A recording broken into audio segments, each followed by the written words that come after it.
आइए मित्रों, हमारे YouTube चैनल स्वाध्याय में आपका हार्दिक स्वागत, अभिनंदन। आज हम आपके लिए लेकर आए हैं प्रार्थना इस विषय पर प्रेरणादायक ज्ञानवर्धक ज्ञान चर्चा। अगर आपने हमारे चैनल को लाइक और सब्सक्राइब नहीं किया है तो आपसे निवेदन है, कृपया चैनल को लाइक और सब्सक्राइब अवश्य करें।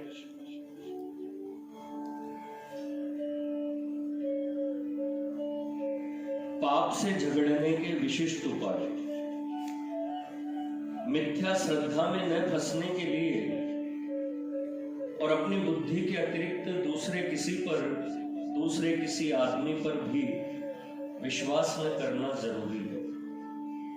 भ्रम से बचने के लिए यह आवश्यक है कि हम सत्य के जीवन के विरोधी कार्यों का बचाव न करें।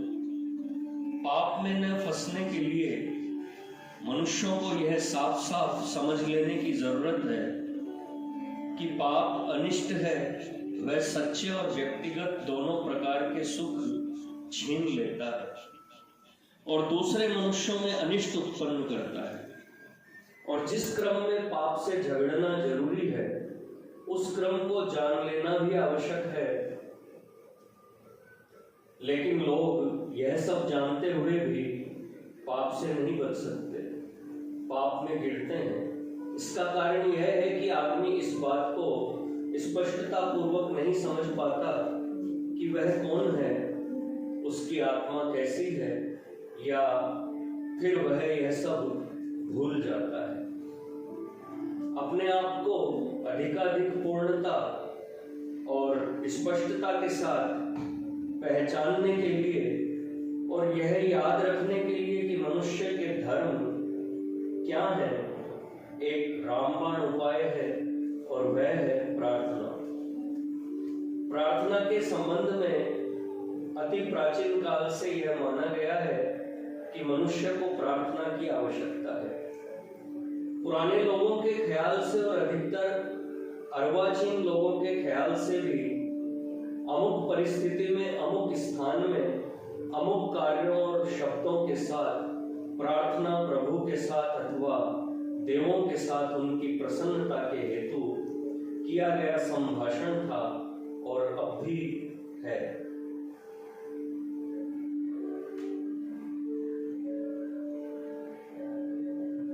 सांसारिक विपत्तियों से छूटने और ऐहिक ऐश्वर्य प्राप्त करने के साधन के रूप में नहीं, बल्कि पाप के साथ झगड़े में मनुष्य को बल देने वाले साधन के रूप में वह अपरिहार्य है।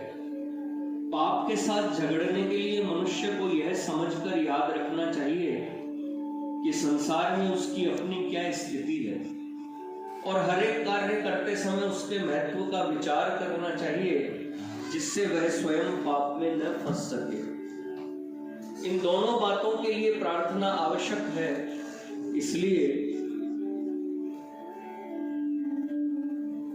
प्रार्थना के दो प्रकार हैं। एक तात्कालिक प्रार्थना, जिसके द्वारा मनुष्य संसार में उसकी अपनी क्या स्थिति है इस बात को स्पष्ट समझ लेता है, और दूसरी सतत प्रार्थना, जो मनुष्य के प्रत्येक कार्य के साथ समवेत होती है और उस कार्य को प्रभु के चरणों में अर्पण करके उसका सद्विवेक करती है। तात्कालिक प्रार्थना जीवन की उत्तम घड़ियों में सब एक व्यवहार से परांगमुख होकर मनुष्य अपने हृदय में जिस प्रार्थना के बल से परमात्मा का और आत्मा परमात्मा के संबंध का विशद से विशद साक्षात्कार या अनुभव करता है, उसका नाम तात्कालिक प्रार्थना है।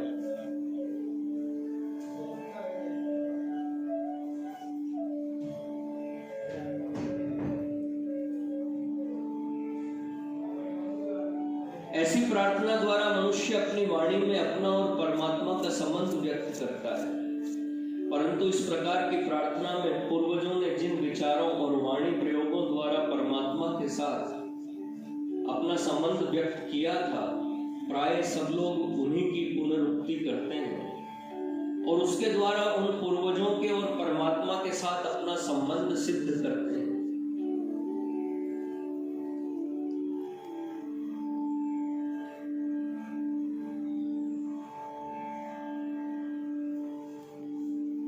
ऐसा करने पर ही हम उस आध्यात्मिक स्थिति का अनुभव करेंगे जिसका उन्होंने अनुभव किया था और जिस शब्द प्रयोग द्वारा उन्होंने इस आध्यात्मिक साक्षात्कार को व्यक्त किया था और जो हमें विरासत में मिला है उससे हम लाभ उठा सकेंगे। इस कारण नियत दिन और नियत समय पर की गई प्रार्थना सच्ची तात्कालिक प्रार्थना नहीं कहलाती, लेकिन सच्ची तात्कालिक प्रार्थना तो उच्चतम आध्यात्मिक मनोदशा के समय होती है और ऐसा समय हर एक मनुष्य को प्राप्त होता है। अक्सर कष्ट के कारण या मृत्यु की समीपता से उत्पन्न होता है और कभी किसी बाह्य कारण के न होते हुए भी उपस्थित होता है। प्रत्येक मनुष्य को ऐसी मनोदशा की धन्य घड़ी को महत्तम रत्नकोश की तरह कीमती समझना चाहिए और उसका उपयोग अपनी आत्म जागृति को अधिकाधिक स्पष्ट बनाने में करना चाहिए, क्योंकि इन विरल धन्य पलों में ही हमारी आध्यात्मिक प्रगति और प्रभु सानिध्य सिद्ध होता है। इस प्रकार की प्रार्थना जन समुदाय में नहीं हो सकती, लेकिन संपूर्णतया एकांत स्थान में और हर तरह की बाह्य चित्ताकर्षक वस्तु से रहित स्थान में ही सर्वथा हो सकती है। ऐसी प्रार्थना द्वारा मनुष्य जीवन की नीच कोटि से उच्च कोटि में, पशु से मनुष्य में और मनुष्य से प्रभु में परिवर्तित होता जाता है। प्रार्थना के इस साधन द्वारा ही मनुष्य अपनी जाति को, अपने दिव्य स्वभाव को पहचानता है और इस दिव्य प्रकृति को जकड़ रखने वाली मर्यादाओं को समझता है और समझकर उन्हें तोड़ने का प्रयत्न करता है, अर्थात वह उन मर्यादाओं को अति विशाल बनाता है। इसी प्रार्थना के बल से आत्म जागृति विशद बनती है, जिससे मनुष्य पहले जिन पापों में फंसता था अब उनसे बच जाता है, क्योंकि वे पाप अशक्य बन जाते हैं और जो पहले उसे पाप रूप नहीं दिखाई पड़ता था, वह अब अपना सच्चा पाप स्वरूप प्रकट कर देता है। सतत प्रार्थना पाशव जीवन से सच्चे और आध्यात्मिक जीवन की तरफ के प्रयाण में, नव जीवन के पुनरुत्थान में, पाप से झगड़ने के प्रयास में हर एक आदमी को पाप के सदा 3 प्रकार दिखाई पड़ते हैं। पहले प्रकार के पाप ऐसे होते हैं कि आदमी उन पर अपना अंकुश रख सकता है। पकड़कर जंजीर से बांधे हुए जानवर की तरह वे बैठे रहते हैं और मौके बेमौके चीख कर यह सूचित करते रहते हैं कि हम अभी जीवित हैं। ये पाप मनुष्य के सामने नहीं आते, अर्थात उन्हें इनसे लड़ना नहीं पड़ता। दूसरे प्रकार के पाप ऐसे होते हैं कि जिनको आदमी ने पाप समझना हाल ही सीखा है। उन्हें पाप समझे बिना ही उसके द्वारा सारा जीवन वैसा आचरण किया होता है और तात्कालिक प्रार्थना के फलस्वरूप आत्म जागृति के विशद बनने से उसमें रही हुई पापमयता अब उसके ख्याल में आती है। मनुष्य अपने कार्य की पापमयता को समझता है, लेकिन उस कार्य का वह इतना आदी बन गया है कि उसमें रही हुई पाप भावना को वह अभी अभी ही स्पष्ट रूप से देखने लगा है और अभी तक उसने उसके साथ झगड़ना नहीं शुरू किया है। एक तीसरे प्रकार के पापमय कार्य होते हैं जिनकी पापमयता मनुष्य को साफ दिखती है, उसके साथ वह झगड़ता है। कभी कभी अपनी निर्बलता के कारण लाचार होकर वह उस पाप का आचरण करता है और कभी पाप को पराजित करके स्वयं पापाचरण से बच जाता है।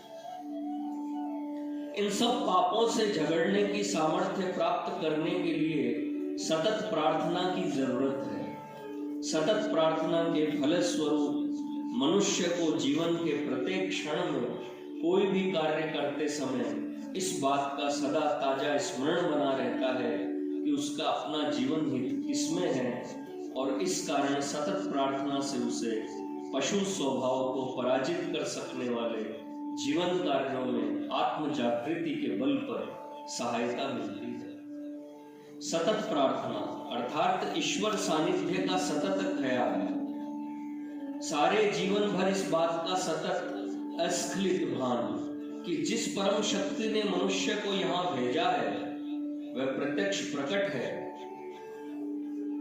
हाजरा हजूर है। नव जीवन की प्राप्ति, पशु स्वभाव की बेड़ियों से आत्मा की मुक्ति, पाप से आत्मा का छुटकारा धीमे धीमे प्रयासों से ही सिद्ध होता है। तात्कालिक प्रार्थना मनुष्य की आत्म जागृति को विशद करके उसके पाप को उसकी आंखों के सामने खड़ा कर देती है। प्रथम तो वह पाप उसे गौण क्षंतव्य प्रतीत होता है, लेकिन वयोवृद्धि के साथ साथ पाप से मुक्ति पा लेने की आवश्यकता जोर पकड़ती जाती है और पाप को ढक देने वाले मृग जाल में यदि मनुष्य फंस न गया तो निसंशय वह उस पाप से झगड़ना शुरू कर देता है। परंतु पाप को वश करने के प्रथम प्रयास में मनुष्य को अपनी अशक्ति का स्पष्ट भान होता है। पाप की टेव की मिठास के कारण पाप उसे आकर्षित कर रहा है। पाप अच्छी चीज नहीं है, इस भान के अतिरिक्त और कोई चीज, कोई ढाल पाप के विरोध में वह खड़ी नहीं कर सकता।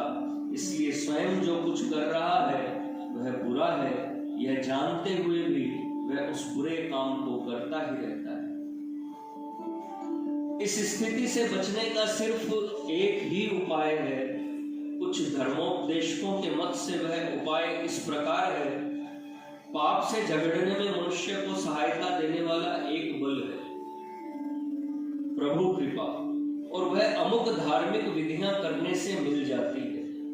दूसरों के मत से यह श्रद्धा ही इसका उपाय है कि मनुष्य के लिए अपने प्राण समर्पण करने वाले प्रभु मनुष्य जाति की मुक्ति सिद्ध कर ली है। तीसरों के मत से पाप से झगड़ने के लिए प्रभु से सामर्थ्य प्राप्ति के लिए की गई प्रार्थना ही इसका उपाय है। परंतु इनमें से एक भी उपाय द्वारा मनुष्य का पाप के साथ का झगड़ा आसान नहीं बनता। धर्म विधि से मिलने वाली कृपा,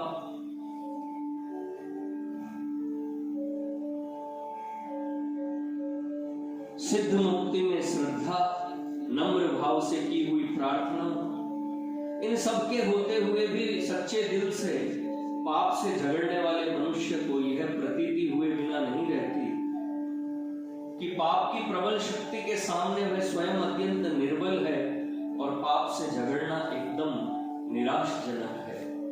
यह निराशजनक झगड़ा बड़े उत्कट रूप में प्रकट होता है, क्योंकि जो आदमी यह समझने लगा है कि वास्तव में पाप बुरा काम है, उसे पाप में पड़े रहने के लिए मुक्ति धर्म विधि वगैरह के मिथ्या उपदेशों का आधार रहते हुए भी वह उसमें से एकदम छूट जाना चाहता है। और यह मुक्ति असंभव प्रतीत होने से जो छोटे छोटे प्रयास पाप से मुक्त होने के लिए वह करता रहता है, उन्हें भी छोड़ देता है। फिर भी भौतिक दुनिया के तमाम बड़े बड़े परिवर्तन यथायथ नहीं हो जाते, बल्कि धीमी वृद्धि और नाश के नियमानुसार होते हैं। उसी प्रकार आध्यात्मिक दुनिया में भी पाप से मुक्ति और पूर्णता का सानिध्य पाप के प्रतिकार द्वारा ही होता है। पाप के सूक्ष्म अणुओं का धीरे धीरे विनाश करने से ही होता है। बहुत वर्षों की पुरानी पापी टेव से मुक्त हो जाना मनुष्य के लिए बहुत ही कठिन है, लेकिन पाप की ओर घसीटने वाले काम न करना, पाप के आकर्षण को कम करना, ऐसी परिस्थिति पैदा करना कि पाप को ही ऐसी परिस्थिति पैदा करना कि पाप हो ही न सके। हाथ पाप करे तो हाथ को दंड देना, और आंखें न देखने योग्य वस्तु देखे तो आंखों को दंड देना।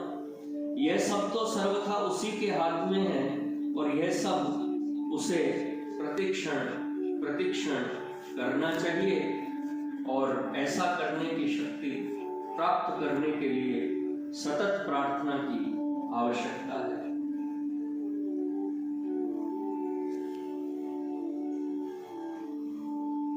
मित्रों, यह थी प्रार्थना इस शीर्षक पर प्रेरणादायक ज्ञानवर्धक ज्ञान चर्चा।